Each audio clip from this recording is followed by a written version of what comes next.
I'm Iron Jowls. Raw. How you get so big getting food of this kind?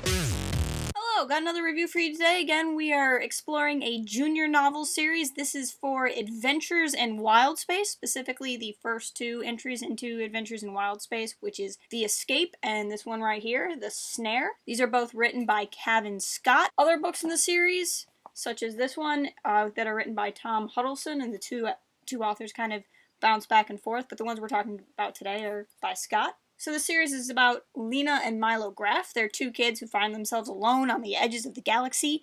This is set just before A New Hope, when Mom and Dad Graff get kidnapped by the Empire. See, they have some maps of uncharted space, which in Star Wars speak is called Wildspace. See, the Empire needs those maps, but Mom and Dad decided to hide the maps in the head of their trusty nanny droid, CR-8R, who the kids affectionately refer to as Crater. Crater's off failing to babysit the kids, along with their pet Kowakian monkey lizard named Mork. Yes, it's called a monkey lizard. Take it up with Star Wars. The rest of the series is the adventure of these kids and company as they try to track down and rescue their parents from the evil Imperial Commander Korda, who comes with the standard Star Wars bad guy, I'm missing at least one body part. This is a really cute series. It has some really adorable images throughout that highlight, key points in the story. It's not a picture book. It's definitely like your kid's first chapter book, but there are some pictures in there to kind of keep it interested as kids, transition out of the full color images with maybe 3 words on a page stage of reading. Tonally, the sense of adventure in the story, it reminds me a lot of the Jedi Prince series, and that might make some of you nervous, but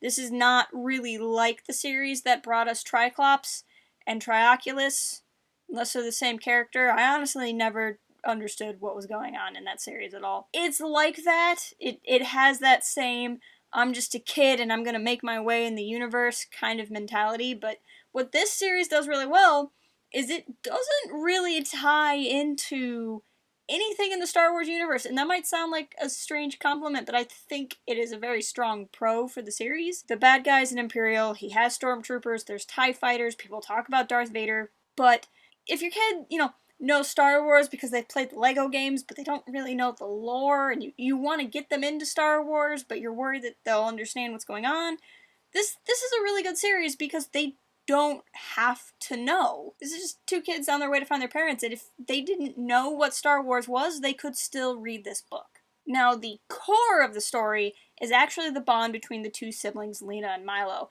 This is what I really liked about the series. They played off of each other really well. The annoying older sister has the annoying nickname for the annoying little brother, and their banter was perfect. It really felt like a 10-year-old and a 9-year-old were just dropped into the Star Wars universe and told to figure it out. I think that's what makes this strong, and I think that's what can make it relatable for a lot of kids. Even if they don't have a sibling, certainly they have a friend from school that they might have a dynamic like this with. In this story, these kids express a lot of bravery, a lot of creativity, and in their own sibling bickering way, they have a lot of love. And I think that this can be a lot of fun for any budding Star Wars fan. I'm just getting started in this series. It is almost complete in the United States. The last book comes out next year. It has been fully published in the United Kingdom, so depending on where you are in the world, you might be able to read all of it, you might not. But I'm going to keep trucking through it, so make sure you hit that sub button if you want to see more reviews like this, and check out port-haven.com, where we have all of your Star Wars needs. Until next time, keep it real and fly casual. Cooking can be fun!